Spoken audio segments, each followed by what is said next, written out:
अब हमारे साथ एक्सिस बैंक के चीफ इकोनॉमिस्ट और एक्सिस कैपिटल के head of global research Neelkanth Mishra जुड़े हैं। नीलकंठ जी, गुड मॉर्निंग।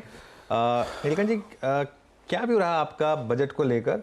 और क्लियरली मार्केट का पूरा फोकस सिर्फ कैपिटल गेन्स टैक्स पर था, जो शायद लाजमी भी है, लेकिन ओवरऑल आपने कैसे देखा बजट को? देखिए, ये पहला बजट था एक नई सरकार का। तो इसमें दो बड़े मैसेजेस देखने थे। पहला कि जो सरकार की सरकार का फिस्कल स्टांस था कि वो अपना फिस्कल डेफिसिट कम कर रहे थे, फिस्कल स्पेंडिंग की क्वालिटी बढ़ा रहे थे। तो वो चलता रहेगा कि नहीं, और उसमें हमें कंफर्मेशन मिला कि वो डायरेक्शन अनचेंज्ड है। सरकार का फोकस है कि medium term cost of capital कम किया जाए, मैक्रो इकोनॉमिक स्टेबिलिटी को प्रायोरिटाइज किया जाए। तो वो मैसेज बहुत ही अच्छी तरह से सामने निकल के आया। जो ये जो कैपिटल गेन्स टैक्स बढ़ाने की बात है, इसमें भी ये टैक्स रैशनलाइजेशन हुआ है कि अब इतने सारे ड्यूरेशन, कोई 1 साल, कोई 2 साल, कोई 3 साल, अब सब खाली 1 और 2 साल का ड्यूरेशन होगा। सबका शॉर्ट टर्म कैपिटल गेन्स 20 होगा, 12.5 होगा लॉन्ग टर्म। तो ये एक सिंप्लीफिकेशन एक्सरसाइज है, रैशनलाइजेशन एक्सरसाइज।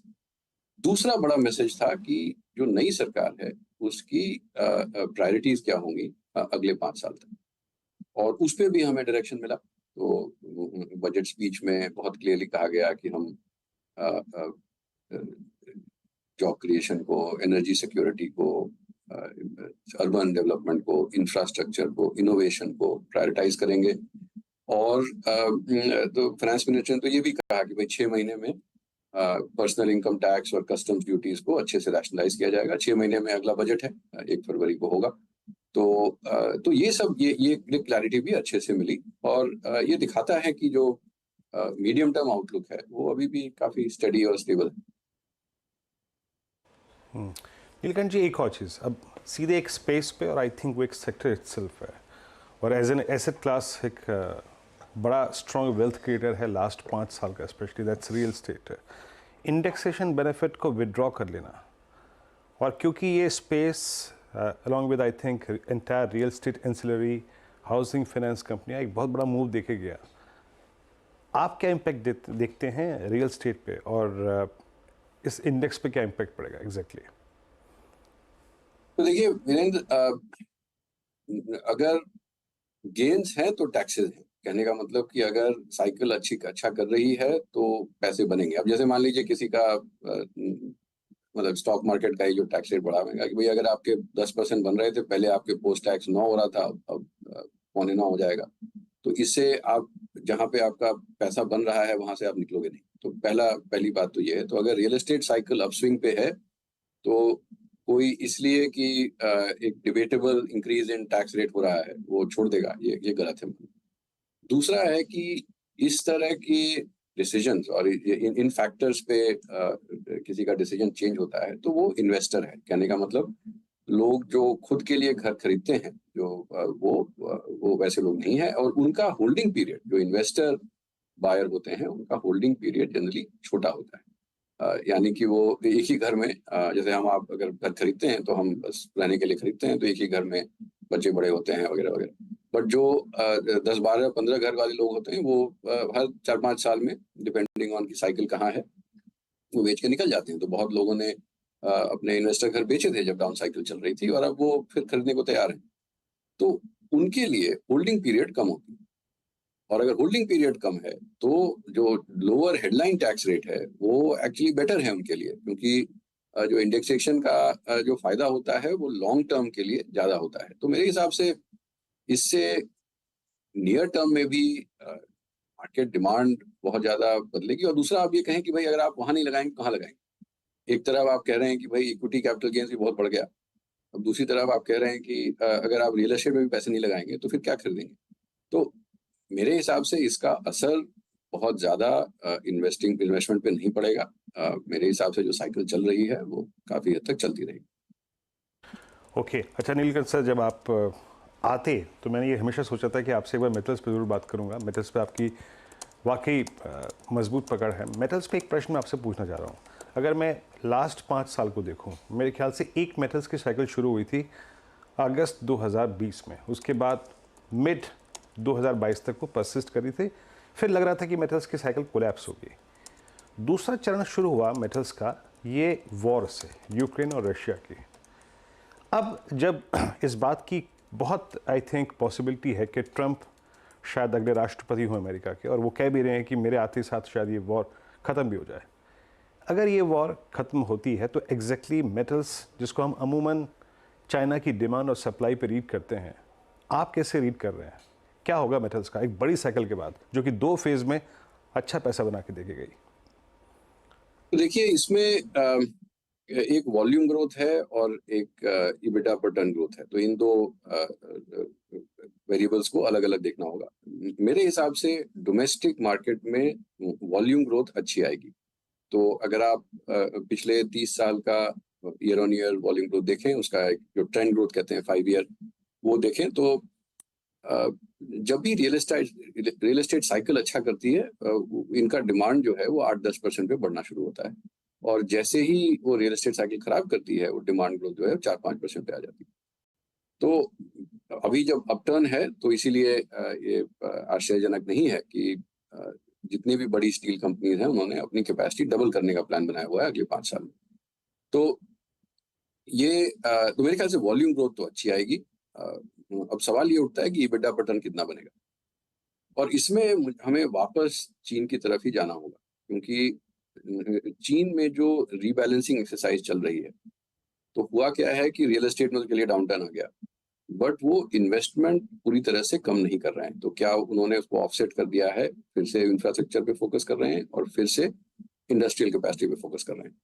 तो उसके कारण प्लांट्स बन रहे हैं वगैरह वगैरह। इसलिए स्टील डिमांड जितनी तेजी से गिर सकती थी, बिकॉज वहाँ पे रियल एस्टेट करेक्शन है, तो उन्होंने क्योंकि अब फैक्ट्रीज बनानी शुरू कर दी, इंफ्रास्ट्रक्चर पे और खर्चा करना शुरू कर दिया, तो वो उसके कारण से स्टील डिमांड जो है वो 1-2-5% 3% पे ही गिर रही है, और 10% पे नहीं गिर रही है हर साल।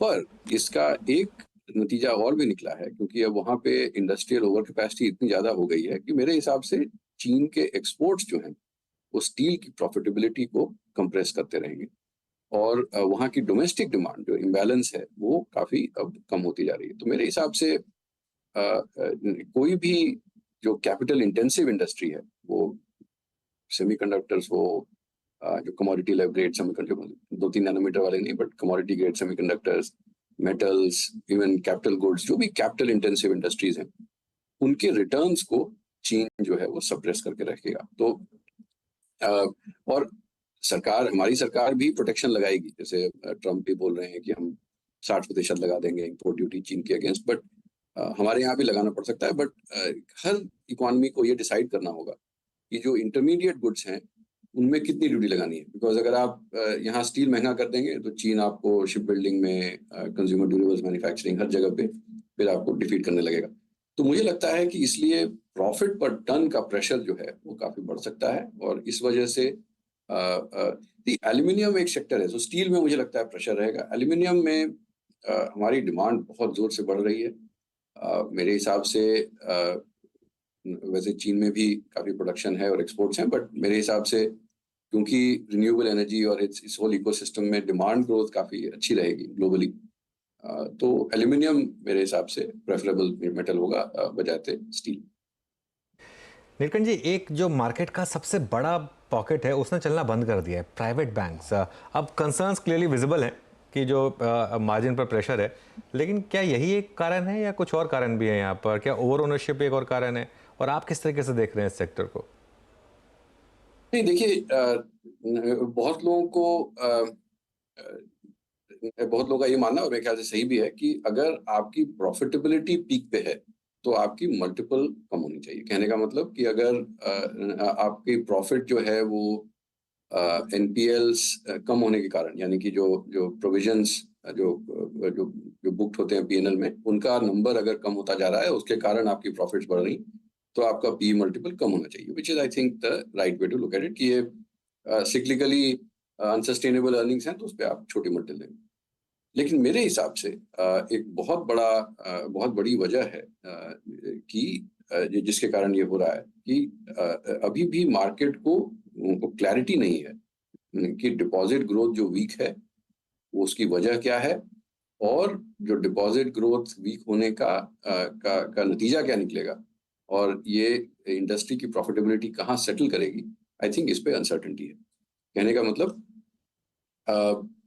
जो एग्रीगेट डिपॉजिट्स होते हैं वो इस पे उनका मतलब वो ये लोग स्टॉक मार्केट में पैसे लगा रहे हैं या कहीं और पैसे लगा रहे हैं, उसका कोई लेना देना नहीं है उससे, क्योंकि अगर कोई म्यूचुअल फंड भी खरीदता है या स्टॉक मार्केट में भी कोई इन्वेस्ट करता है तो वो भी किसी बैंक अकाउंट में ही जाता है।